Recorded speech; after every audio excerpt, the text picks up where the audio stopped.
Let's take a closer look at these shoes with Diana.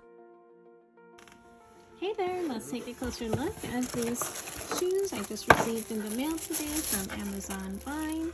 And there were different colors to choose from, and this is, I think it's the camo color, khaki color that I requested. There is some traction here on the bottom, and I love that this heel is short so that it is comfortable and walking for seminars or conferences or for work events.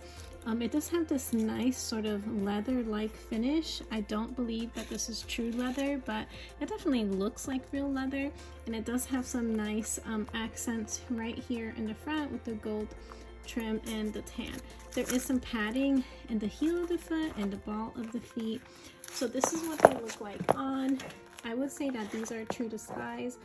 I ordered them in my usual size 6 and they fit perfectly, and I do have slightly wide feet and it doesn't squeeze my toes at all. So overall, I absolutely love them. I wish that I had them in every single color. I hope that this quick review was helpful. Please check out all of my other Diana reviews, and I will see you next time. Check out other Diana's reviews.